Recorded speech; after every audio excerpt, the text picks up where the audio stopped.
नमस्कार, आप देख रहे हैं बिग डिबेट और आपके साथ मैं हूं महेंद्र विश्वकर्मा। मध्य प्रदेश विधानसभा के बजट सत्र का 6वां दिन भी हंगामेदार रहा।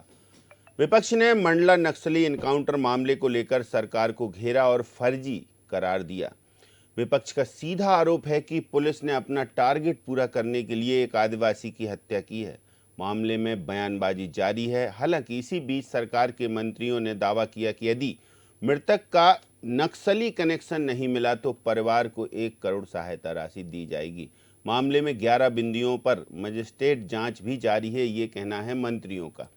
इसके अलावा गोल्ड कैश कांड पर विपक्ष के निशाने पर मंत्री गोविंद राजपूत रहे तो मंत्री राजपूत ने भी नेता प्रतिपक्ष पर पलटवार किया। बजट पर चर्चा में भी खूब पक्ष और विपक्ष में नोक-झोंक हुई, क्योंकि विपक्ष ने कैग की रिपोर्ट का हवाला देकर सरकार पर आरोप लगाए।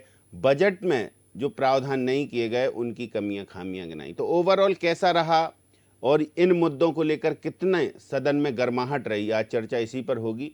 लेकिन इससे पहले देखेंगे रिपोर्ट।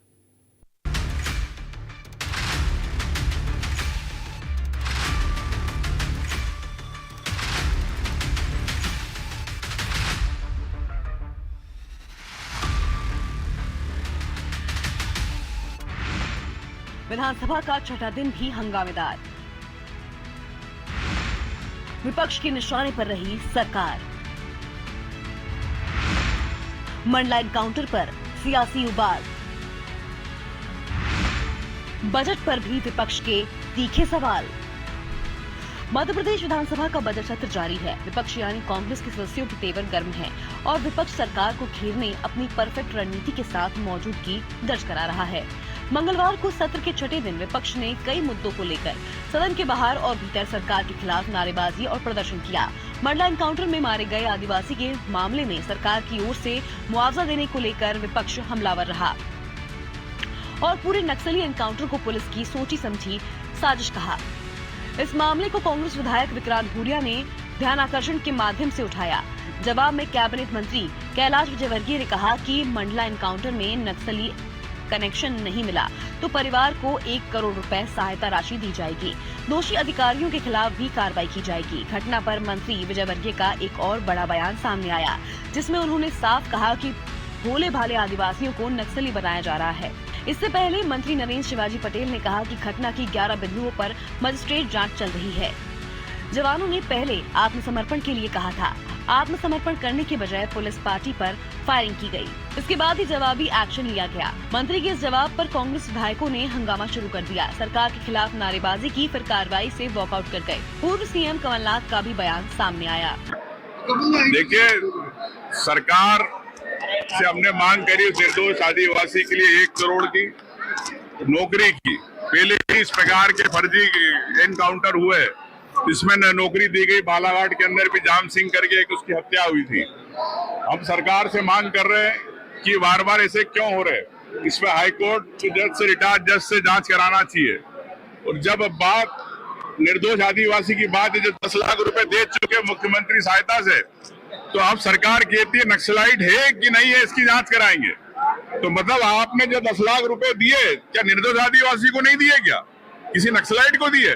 जब आप स्पष्ट है कि पुलिस है, गांव के लोग कह रहे हैं कि निर्दोष आदिवासी 10 लाख मिल गए, तो आप उसको 1 करोड़ रुपए तत्काल उसको ये नौकरी उसके परिवार को क्यों नहीं देना चाहते? तो ये सरकार बस्ती आदिवासियों से, आदिवासियों को वोट लेना चाहती है, लेकिन आदिवासियों को सहायता राशि नहीं देना चाहती। आदिवासी उस परिवार को जो बेगा है, जो हमारे यहाँ ऐसी बेगा एक जनजाति है जो सबसे कम है, विलुप्त हो रही है, क्या उस परिवार के लिए आप सहायता राशि 1 करोड़ रुपए मुख्यमंत्री जी को तत्काल देना चाहिए और तत्काल उनको नौकरी देना चाहिए उस परिवार की। सदन में ध्यान आकर्षण में मैंने ये मुद्दा उठाया सदन में, और मंत्री से मैंने सीधे ये बात करी कि आपने ये फर्जी इनकाउंटर करा, इस चीज को स्वीकारें और जो पीड़ित परिवार है उसको 1 करोड़ का मुआवजा दीजिए और उनके बच्चों को नौकरी दीजिए। 5 बच्चे हैं तो कैसे परिवार को वो पालेंगे? और न्यायिक जांच होना चाहिए उस स्तरीय, जिसमें रिटायर्ड जज होना चाहिए और विधायकों का भी एक दल उसमें गठित होना चाहिए जो दूध का दूध और पानी का पानी कर दे। सरकार पूरी तरह से बैकफुट पर है, वो जांच करवाने के लिए तैयार नहीं है और इसलिए इसके विरोध में आज हम सब विधायकों ने वॉकआउट करा है। देखिए, हम विधानसभा के हमारे जितने भी माननीय सदस्य हैं, मैं उनसे आपके माध्यम से निवेदन करना चाहता हूँ कि गैर आदिवासी नक्सली लोग भोले भाले आदिवासियों को नक्सली बनाते हैं। आप देखेंगे जितने भी हमारे यहाँ नक्सल से जुड़े हुए नौजवान पकड़ाए वो हमारे आदिवासी वर्ग के हैं।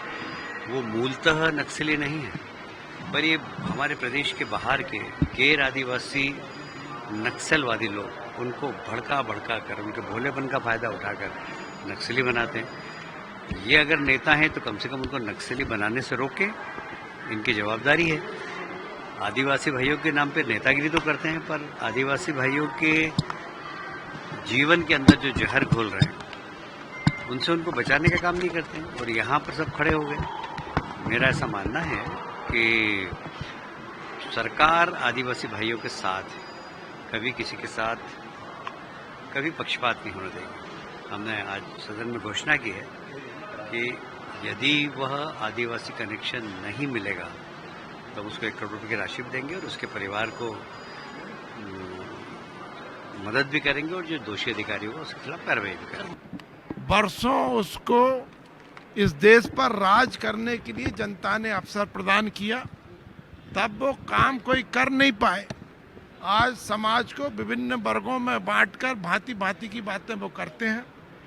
जब हमने ये बात कही कि आज यशस्वी प्रधानमंत्री जी के नेतृत्व में जो जनमन योजना चल रही है, जनजाति आदिवासी न्याय महाअभियान आदरणीय प्रधानमंत्री नरेंद्र मोदी जी के नेतृत्व में चल रहा है, और हमारे बैका, भारिया, सहरिया जैसे आदिवासी समाजों की चिंता हो रही है।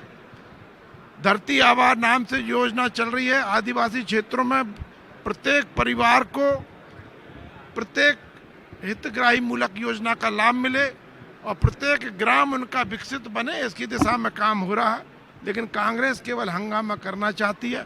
जिस घटना को लेकर कांग्रेस ने हंगामा करने का प्रयास किया है, उस घटना की मजिस्ट्रियल जांच के आदेश हो चुके हैं और सरकार पूरी संवेदनशीलता के साथ में उस घटना की जांच कर रही है और संबंधित लोगों के प्रति भी पूरी संवेदनशीलता के साथ सरकार खड़ी है। पर पूरा खुलासा नहीं हुआ। और आज मध्य प्रदेश की स्थिति ये है, कहीं पुलिस पीट रही है, कहीं पुलिस पिट रही है। ये एक प्रदेश है देश का, पुलिस पीटती भी है और पिटती भी है। बजट पर चर्चा के दौरान विपक्षी विधायकों ने आंकड़ों सहित सरकार पर भ्रष्टाचार के आरोप लगाए, तो वहीं कई मुद्दों पर सत्ता पक्ष और विपक्ष के बीच नोकझोंक देखने को मिली। लोकायुक्त में साक्ष्यों सहित शिकायत करने के बाद नेता प्रतिपक्ष उमंग सिंघार ईओडब्ल्यू भी पहुंचे और अपनी शिकायत दर्ज कराई। सौरभ शर्मा से जुड़े गोल्ड कैश कांड में सिंघार के निशाने पर सरकार के मंत्री गोविंद सिंह राजपूत रहे। इस बार मंत्री राजपूत ने भी सिंघार पर पलटवार किया और कहा कि सिंघार भ्रष्टाचार में डूबे हुए हैं। 20 करोड़ का मानहानि नोटिस उन्हें दिया। उनसे पूछना चाहिए कि वे 2 करोड़ की डिफेंडर गाड़ी में कैसे घूम रहे हैं, जिस आदमी ने हमारे नाम का टेंडर ले लिया हो। वे अब लोकायुक्त नहीं जाएंगे तो टेंडर वापस ले लिया जाएगा। जवाब में सिंघार ने कहा कि कांग्रेस पार्टी हर भ्रष्टाचार के खिलाफ खड़ी है। कोई मंत्री अगर इस प्रकार से प्रॉपर्टी बनाएगा, घोटाले करेगा, तो क्या हम चुप बैठेंगे? रही बात मानहानि की नोटिस की, तो हम उसका जवाब दे देंगे। इसकी शिकायत कर रहे हम लोग पूरे मैं प्रमाण के साथ। मोदी जी हमेशा 0 टॉलरेंस की बात करते हैं, तो अब देखते हैं कि मैं प्रमाण देने के बावजूद भी क्या 0 टॉलरेंस करेंगे प्रधानमंत्री मोदी जी। तो ये है, मैं समझता हूँ कि प्रधानमंत्री मोदी जी इस पर संज्ञान लेंगे, क्योंकि अब बचा कुछ नहीं है, प्रमाण है, सब चीजें है, कागज है। उसके बावजूद भी अगर आप भ्रष्टाचारी मंत्रियों को रखते हो तो बड़े दुख की बात है इस मध्य प्रदेश के लिए। मध्य प्रदेश की जनता की गाड़ी कमाई अगर इस प्रकार से भ्रष्टाचारी मंत्रियों खाते कमाते फलते फूलते रहेंगे तो ये हमारे मध्य प्रदेश के लिए बड़े दुख की बात है। मैंने नेता प्रतिपक्ष उमंग सिंघार के लिए 20 करोड़ रुपया का नोटिस दिया है। इसी जो मुद्दे वो बार बार उठा रहे हैं, इन्हीं मुद्दों के लिए मैंने 20,000 करोड़ का नोटिस दिया है। जहां तक उमंग सिंघार जी की बात है, उनका चाल चरित्र चेहरा सब जानते हैं, मुझे बताने की आवश्यकता नहीं है।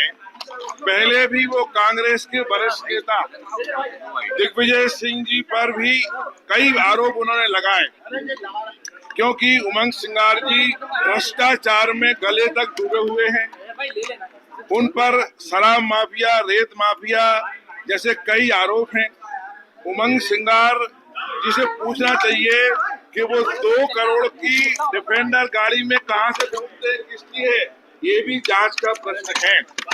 और जहां तक मुझे तो ताज्जुब होता है कांग्रेस पर, कांग्रेस में इतने वरिष्ठ अच्छे नेता हैं, आदिवासी नेता भी हैं, मगर जिस आदमी की कई पत्नियां हो, उनकी एक पत्नी ने उन पर कितने गंभीर आरोप लगाए कि ये मैंने स्वयं पढ़ा भास्कर में, और सुप्रीम कोर्ट में रिट भी लगी।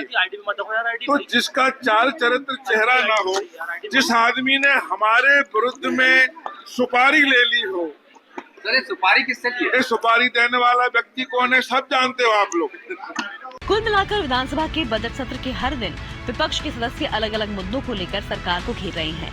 नेता प्रतिपक्ष ने आंकड़े रखे और कहा कि मध्य प्रदेश में 20 साल से भाजपा की सरकार है। मेट्रोपॉलिटन सिटी बनाने को लेकर सरकार की नीति स्पष्ट नहीं है। वहीं अपनी बात कहने पर लोगों को जेल भेज दिया जा रहा है। 2014 से 2023 के बीच 56,60,727 लोगों पर 107, 116, 151 की कार्रवाई की गई है। सरकार को इस पर विचार करना चाहिए। हालांकि सरकार के मंत्री भी विपक्ष के हर सवाल का मुस्तैदी से जवाब दे रहे हैं। तो अब देखना होगा कि आगे क्या होता है। Desk report, DNN।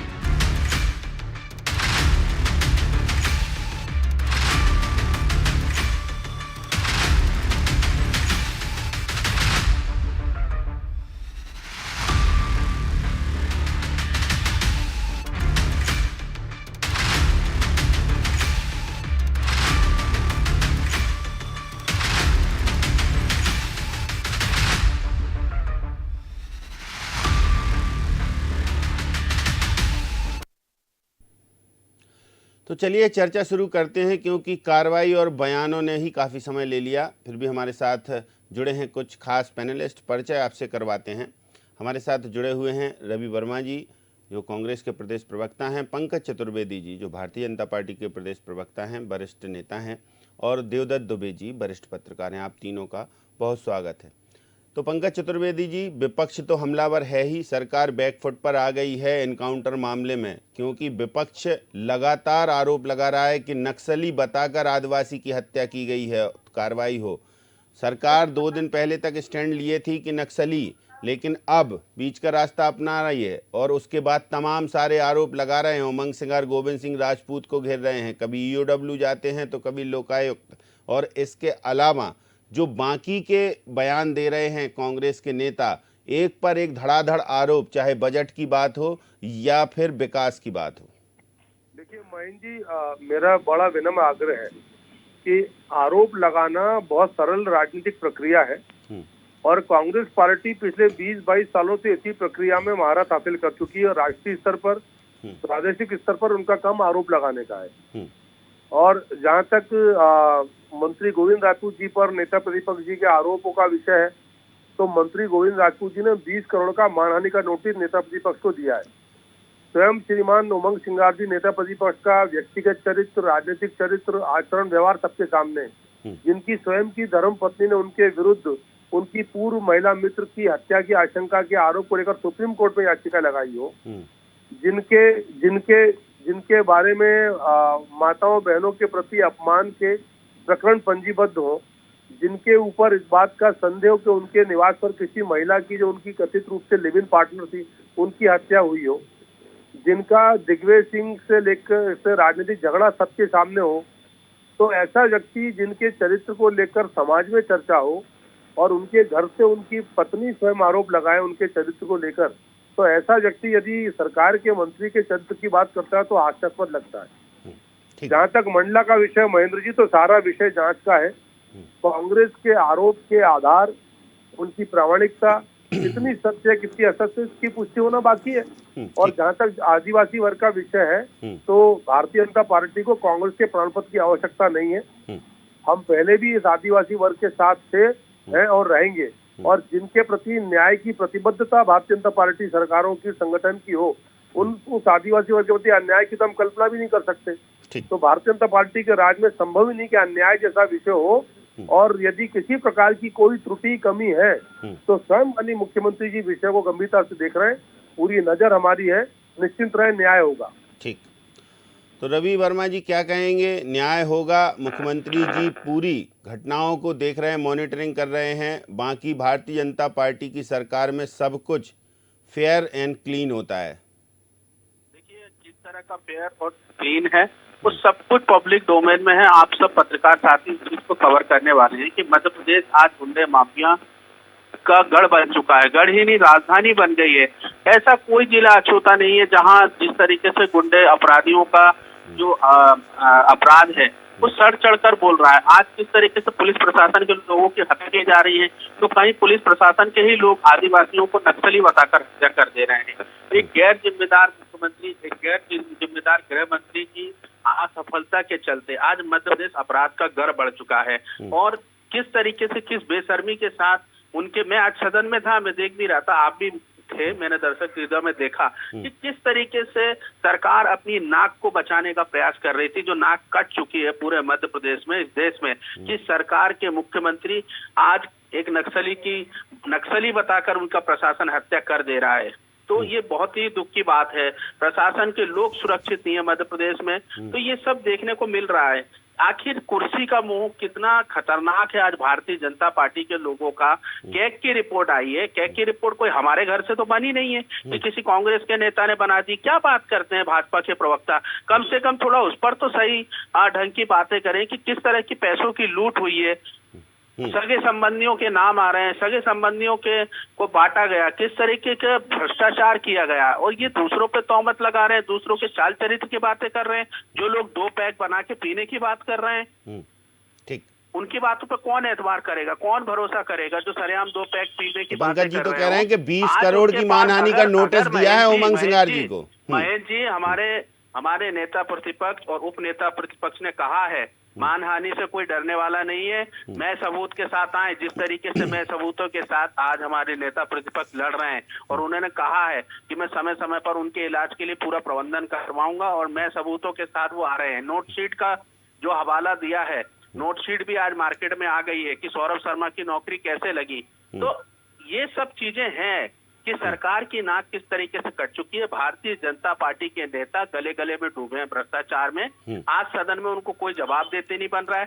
सड़क पर वो दमनकारी नीति के तहत कांग्रेस को जो है दबाने का प्रयास करते हैं, लेकिन वो सफल नहीं हो पाएंगे। भारतीय जनता पार्टी को एक बेहतर ये जरूरत है कि वो अपने प्रशासन को दुरुस्त करे, नीति और नियत के साथ काम करे, क्योंकि इस तरह की नीतियां केवल प्रदेश का बेड़ा गर्क ही कर सकती हैं। चलिए, देवदत्त दुबे जी, देखिए रवि वर्मा जी कह रहे हैं कि नीति और नियत ठीक नहीं है सरकार की, और बेलगाम हो चुके हैं अपराधी, अंजाम सामने हैं, और विपक्ष यदि अपने तथ्यों के साथ सामने आता है तो फिर विपक्ष को भी इस तरीके के बयान देने पड़ते हैं, या विपक्ष पर भाजपा के नेता हमलावर हो जाते हैं कि कुछ नहीं, आप तो सिर्फ और सिर्फ हंगामा कर रहे हैं। तो क्या वास्तव में विपक्ष हंगामा कर रहा है, या फिर जो सरकार कह रही है वो ठीक, या जो विपक्ष आरोप लगा रहा वो ठीक? देखिए, ये तो जब न्यायालय तय करेगा कि कौन ठीक, सब तथ्यों के, क्योंकि राजनीतिक दलों का कब से अपन भरोसा करने लगे। जो लोग सत्ता में रहते हैं वो अपनी बात करते हैं, विपक्ष में रहते हैं अपनी बात करते हैं। आरोप लगाने विपक्ष का काम ही है मुद्दों को उठाना। तो कोई यदि छापा पड़ाव बाउंड क्लूस होना, इतना सब जो मिला, विपक्ष यदि आवाज नहीं उठाता तो कल यही कहा जाता है कि विपक्ष क्या दम नहीं बची, या विपक्ष सेट हो गए दुनिया में। और सत्ता पक्ष तो ऐसा होता है कि उसके ऊपर आरोप लगने ही है। कोई भी घटना हो, एक कांस्टेबल पकड़ा गया है तो उसका आरोप क्या जाएगा, सत्ता की। यदि सत्ता यश मिलता है अच्छे कामों का, तो अपयश भी मिलता है जब ऐसे काम हो जाते हैं भ्रष्टाचार के। तो देखिए, दोनों ही चीजों में आप देखते आ रहे हैं लगातार राजनीतिक व्यक्ति जो होते हैं वो जो आरोप सदन के अंदर लगाते हैं, सदन के बाहर लगाते हैं, कभी इसके अंजाम तक नहीं पहुंचा। ना कभी कोई मानहानि का किसी को हमने करोड़ों रुपया मिलते हुए देखा, और ना किसी के आरोप सिद्ध करते हुए। सब कितने घोटाले हुए इस मध्य प्रदेश में, कितने, सब आखिरी में कोई पता नहीं चलता। लेकिन जिस तरह से है तो सब दोनों ही अपना अपना। अच्छा, मंडला का जो एनकाउंटर है उसकी बात करें, या फिर जो नोट शीट सामने आई थी भूपेंद्र सिंह और हेमंत कटारे के बीच में काफ़ी वाद विवाद हुआ, और उसके बाद ये परिवहन घोटाले की बात की, सौरभ शर्मा की नियुक्ति का मामला, इन दोनों मामलों में कुछ ना कुछ तथ्य और तर्क रखने में विपक्ष सफल हुआ है क्या? देखिए, अब यही घटनाएं यदि भाजपा विपक्ष में होती तो आप नजारा दूसरा देखते। कांग्रेस में वो धार बची नहीं है, इसी कारण कांग्रेस मध्य प्रदेश में सत्ता से बाहर है। केवल सदन में चूंकि विपक्ष के नेता हैं, विपक्ष में हैं, वो आरोप लगा देते, लेकिन ठोस कोई बड़ा कोई आंदोलन किया हो प्रदेश में, कोई तथ्यात्मक कोर्ट में लगाया हो, खुद कहीं नेता कुछ किया प्रतिपक्ष हो। आरोपों से घिरे हैं, इसलिए भारतीय जनता पार्टी के जो या सत्ताधारी दल के जो नेता हैं उनको एक मौका मिल जाता है कि कोई भी चीज यदि वो उठाते हैं तो उसको थोड़ा डाइल्यूट करने का। बिल्कुल, वो तो पहली आपकी शर्ट यदि गंदी है, आप दूसरे पे कीचड़ उछाड़ोगे तो आपकी तो पहले से गंदी है। क्योंकि राजनीति में तो बड़ा, यदि आपको राजनीति करना है तो पहले अपना साफ सुथरा रहना पड़ेगा। ऐसे कागज के कपड़े नहीं पहनने के एक बौछार में गीले हुए और आप बस निर्वस्त्र हो गए। आप जब तक अपना चरित्र सही नहीं रखेंगे, जो लोग देश में कांग्रेस से लड़े, इंदिरा जी से लड़े, या पूरे देश में जो उस समय आप जो आपातकालीन स्थितियों में लड़े, वो लोग बड़े जीवन में वो थे, चाहे वो जयप्रकाश नारायण हो, लोहिया, जगजीवन, बहुत सारे लोग थे ऐसे, मोरारजी देसाई, जिन्होंने जीवन में कुछ ऐसा किया ही नहीं। आप क्या आरोप लगाओगे अटल बिहारी वाजपेयी? तो आपको जब लड़ना है तो पहले अपना दामन पाक साफ रखना पड़ेगा, तब जाके आप लड़ाई लड़ सकते हो। तो पंकज चतुर्वेदी जी, दो मामले, एक एनकाउंटर का मामला, पहले एक स्टैंड था, फिर 10 लाख रुपए का मुआवजा, तो उमंग सिंगार ये भी आरोप लगा रहे हैं क्या नक्सली को दिया है फिर 10 लाख का मुआवजा, यदि आप मानते हैं तो, या फिर ये संवेदनशील विषय है तो सरकार ने थोड़ा सॉफ्ट कॉर्नर अपनाया? पंकज जी, सवाल दोहराएंगे आप एक बार? ये जो एनकाउंटर, नक्सली एनकाउंटर की बात हो रही है, तो उसको 10 लाख का मुआवजा सरकार ने दिया, इस पर सवाल उठाए हैं नेता प्रतिपक्ष ने कि यदि वो नक्सली है और एनकाउंटर हुआ तो फिर 10 लाख का मुआवजा क्यों? भाई सरकार मान चुकी है कि ये नक्सली है, तो फिर मुआवजा क्या नक्सली को दे रहे हैं आप? नहीं, देखिए महेंद्र जी, ये नेता प्रतिपक्ष को मानवीय और पक्ष संवेदनशीलता की जानकारी नहीं है, और प्रथम दृष्टया उस सारे विषय में सरकार को लग रहा है कि कोई ना कोई, शायद कोई ना कोई भूल वहां पर हुई है, इसलिए सारा काम किया है। और इसीलिए सरकार ने कहा कि यदि कहीं मुआवजे की स्थिति की बनती है तो वो मुआवजा भी देंगे, और अन्याय हुआ तो न्याय भी दिलाएंगे। और ये जो चूक है, जो भूल है, ये अक्षम अपराध के समान है। रवि वर्मा जी कह रहे हैं कैग की रिपोर्ट कांग्रेस घर में नहीं बनाती है, कैग की रिपोर्ट जब आती है तो आप भी जहां विपक्ष में वहां सवाल उठाते हैं, तो कैग की रिपोर्ट को मानिए। मेरी बात मैं उत्तर देता हूं सर। कैग क्या है सर? कैग की प्रक्रिया पता है कांग्रेस के लोगों को? कैग सरकार की एक व्यवस्था है, जो सरकार की दूसरी व्यवस्था को सरकार की एक व्यवस्था में कथित तौर पर होने वाली वित्तीय अनियमितताओं के विषय में सूचित करती है, इंगित करती है। और कैग की जो रिपोर्ट होती है, सरकार उसको स्वीकार करती है, सदन विधानसभा के पटल पर रखी जाती है, चर्चा होती है, और फिर विधानसभा की एक व्यवस्था, उसका नाम है लोक लेखा समिति, पब्लिक अकाउंट कमेटी, जिसके अध्यक्ष हमेशा विपक्ष के विधायक होते हैं। इस बार कांग्रेस से भंवर सिंह शेखावत जी जो है उस लोक लेखा समिति के अध्यक्ष हैं। पूरी कैग की रिपोर्ट उस लोक लेखा समिति के समक्ष जाएगी, जांच होगी, सत्य तथ्य साक्ष्य रखे जाएंगे, उसके आधार पर निर्धारित होगा कि जो कैग का जो आकलन है, उस आकलन के आधार पर क्या वास्तव में उतनी त्रुटि गड़बड़ी है, क्या वित्तीय अनियमितता, भ्रष्टाचार, धोखाधड़ी हुई है, और हुई है तो जो जिम्मेदार अधिकारी कर्मचारी उनके विरुद्ध कार्रवाई की जाती है। सरल सी प्रक्रिया है। तो कैग तो सरकार ही कर रही है ना, कैग कोई अलग से कांग्रेस ने थोड़ी बनाया, हम भी कह रहे हैं कांग्रेस कैग नहीं है, लेकिन कैग तो सरकार का हिस्सा है ना। तो सरकार की व्यवस्था में वित्तीय अनियमितता देखने की प्रक्रिया करती संविधान के आधार पर, तो कांग्रेस कहां से बीच में आ गई? उनका क्या लेना देना इससे? और हम तो उसको मान रहे हैं, लोक लेखा समिति को भेज रहे हैं, जो प्रक्रिया है प्रशासकीय प्रक्रिया। लोक लेखा समिति में प्रमुख कांग्रेस के विधायक हैं, भंवर सिंह जी, कहां से गड़बड़ करेगा कोई उसमें? भाई कोई हमारा होता तो चलो साहब बीजेपी के लोग से कर ली, वहां तो कांग्रेस का विधायक अध्यक्ष है ना समिति के, और वो समिति महेंद्र जी बीजेपी कांग्रेस के आधार पर काम नहीं करती। प्रहलाद पटेल जी ने माना है इस बात को कि मृत हितग्राहियों के नाम पर मृतकों के खातों में पैसे गए हैं, विधानसभा के सदन में माना है। अरे महेंद्र जी, मैं क्या कह रहा हूँ आपसे कि जो है उस पर कार्रवाई करेंगे ना, लोक लेखा समिति तय करती है। सदन में चर्चा होने के बाद अंतिम निर्णय के लिए लोक लेखा समिति के पास जाती है, जहां कांग्रेस के विधायक उसके अध्यक्ष हैं, वहां सारे तथ्य रखे जाएंगे और कार्रवाई की जाएगी। तो अब रवि जी क्या दिक्कत है भाई, कैग की रिपोर्ट वो कह रहे हैं पंकज जी की पटल पर रखी जाएगी, उसमें जो त्रुटियां होंगी उस पर कार्रवाई होगी।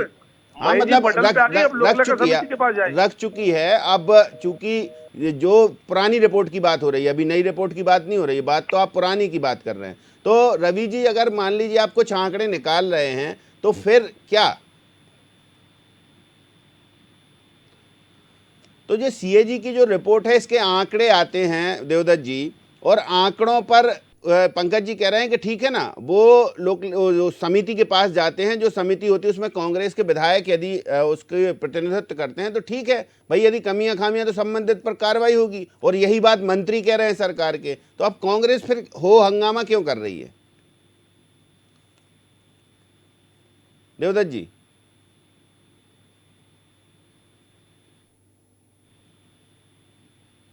तो देवदत्त जी की आवाज क्यों नहीं आ रही है? चलिए रवि जी जुड़ गए हैं, तो पंकज जी देखिए बस जब सवाल करते हैं तो फिर डिस्कनेक्ट भी हो जाते हैं, क्योंकि अब सवाल का जवाब है नहीं है पता नहीं है, ऐसा कांग्रेस के साथ अक्सर होता है हमेशा।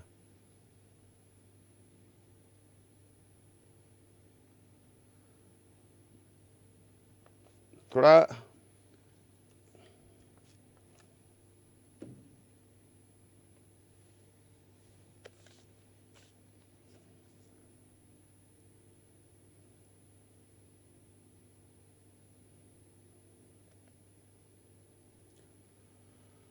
तो देखिए 20 करोड़ की मानहानि का नोटिस भी दिया है, कुछ टेक्निकल प्रॉब्लम है तो वो डिस्कनेक्ट हो गए हैं।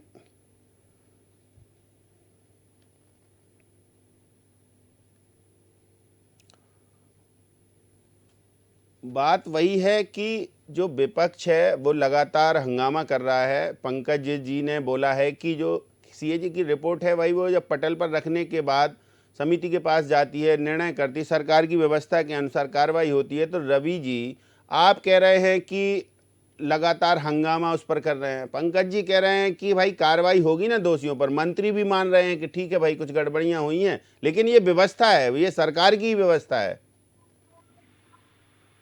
जी सरकार की व्यवस्था है, तो सरकार की व्यवस्था के अनुरूप जब रिपोर्ट आई है तो उस आधार पे जो भारतीय जनता पार्टी के नेता कांग्रेस पे तहमत लगाते थे और इस्तीफे मांगते थे, और हमारी सरकारों ने उन्हें आधार मानकर अगर कोई गड़बड़ी हुई है तो निश्चित तो न्याय उचित व्यवस्था की और मंत्रियों के इस्तीफे ले। लेकिन एक ऐसी बेसब्री कि कैग की रिपोर्ट आती है, खुलासा होता है, कैग भी सरकार का अंग है, उसमें बैठे शासन प्रशासन के लोग भी सरकार के हैं, जब कमियां पाई गई हैं, गड़बड़ घोटाले हुए हैं, तो ऐसी क्या मजबूरी है, क्या 50% की हिस्सेदारी जाती है भारतीय जनता पार्टी के नेताओं के पास कि उनके इस्तीफे नहीं लिए जा रहे हैं, या उन पर जो है ईओडब्ल्यू के तमाम ऐसे मामले हैं उनको जांच के आदेश तक नहीं दे रही है। सरकार ने किस तरीके से विवश कर रखा है, किस तरीके से मजबूर कर रखा है कि सरकार किसी तरीके से जांच को आगे नहीं बढ़ने देती है, जो रिपोर्टें आती उनको भी दबाने का काम करती है। तो सरकार की पराकाष्ठा देखी जा रही है कि सरकार जो उनके नेता कहते हैं ना खाऊंगा ना खाऊंगा, लेकिन यहाँ तो मिल बांट के सब कुछ हो रहा है ना महेंद्र जी। इस बात की पीड़ा है, इस बात का पीड़ा और दर्द जनता को भी और विपक्ष को भी है कि कभी न्यायोचित वाली सरकार होगी या नहीं होगी इस मध्य प्रदेश में। केवल किस तरीके के गड़बड़ घोटाले होते हैं सब देख रहे हैं, कारम बांध बनने से पूर्व बह जाता आपके मेरे टैक्स के जो पैसों से बना हुआ है और फिर उसी ब्लैक लिस्टेड कंपनी को ठेका दे दिया जाता है। तो कहाँ तक इस सरकार से कोई उम्मीद करे? ठीक बात। तो देवदत्त जी अब ऐसा ही चलता रहेगा, ये हंगामा सदन में गूंजता रहेगा, रिपोर्टों पर सवाल उठते रहेंगे, कार्रवाइयाँ होती रहेंगी। चलिए थोड़ा टेक्निकल कुछ समस्या है, इस वजह से शायद देवदत्त जी नहीं जुड़ पाए हैं। हेलो, जुड़ गए हैं देवदत्त जी? आवाज आ रही है देवदत्त जी? आ रही है। ये अभी ये सिलसिला लगातार ऐसा ही चलता रहेगा? अब देखो, ये तो सदन का जो मंच होता है वो जनप्रतिनिधियों के लिए होता ही है। विपक्ष को सरकार की खामियां बताने के लिए, सत्ता पक्ष को अपना पक्ष है सरकार की उपलब्धि बताने के लिए। तो वो तो जब से सदन ही बने होंगे तब से ऐसे ही चल रहा है। लेकिन यदि सदन को अपनी गरिमा बनाए रखना है, सदस्यों को अपनी प्रतिष्ठा बचाए रखना है, तो सरकार को जो भी बातें आती तथ्यात्मक, जो भी विपक्ष आरोप लगाता है और जो सत्ता पक्ष दलील देता है, उस पर एक अच्छी बेहतरीन कमेटी बना के और अगले सत्र में उसकी रिपोर्ट देना चाहिए कि पिछले बार में ये आरोप लगे थे, यदि सिद्ध पाया गया तो हमने कार्रवाई की, और नहीं पाया तो हम इन्हें ये जवाब दिया है। ये जब तक नहीं होगा जवाबदेही, पहले विधानसभा सत्र की एक धमक हुआ करती थी जब छत्तीसगढ़ भी था कि सदन की सत्र की सूचना आती थी और बस्तर में भी बाबू तक सतर्क हो जाते थे कि अब वो विधानसभा का सत्र आ रहा है, कहीं हमारे विभाग का कोई मामला न उठ जाए। एक हड़कंप जैसी थी, सनसनी बनती थी। लेकिन अब किसी को कोई फर्क नहीं पड़ता, सत्र की अवधि भी कम होती जा रही है, जो मामले उठते हैं आश्वासन पर आश्वासन, उन पर कार्रवाइयां होती नहीं है। तो कुल मिलाकर एक सत्र में जो आए उसकी जवाबदेही तय होनी चाहिए, दूसरे सत्र शुरू होने पर इसकी जवाबदेही तय हो जानी चाहिए, बता देना चाहिए कि ये हमने किया था, पिछले सत्र में जो आया था इसका ये परिणाम है। बिल्कुल। चलिए, तो बहुत शुक्रिया देवदत्त जी, बहुत शुक्रिया पंकज जी, बहुत शुक्रिया रवि जी हमारे साथ जुड़ने के लिए। बात वही है कि लगातार सदन जारी है, बजट का सत्र सेशन चल रहा है, बजट पर चर्चा हो रही है और इसी बीच हंगामे बीच बीच में हो रहे हैं, मामले पुराने भी उठाए जा रहे हैं, चाहे वो नक्सली इनकाउंटर की बात हो या फिर परिवहन घोटाले की बात हो या सीएजी की रिपोर्ट की बात हो, तमाम सारी बातें अपने आप उठ रही हैं, विपक्ष इसको उठा रहा है, पुलिस पर सवाल हैं, सरकार पर सवाल हैं और इस पर सियासी बवाल हैं और सियासी बयानों का उबाल है। देखते हैं आगे आगे क्या होता है, आपको भी अपडेट करते रहेंगे। बिग डिबेट में इतना ही, मुझे दीजिए इजाज़त, नमस्कार।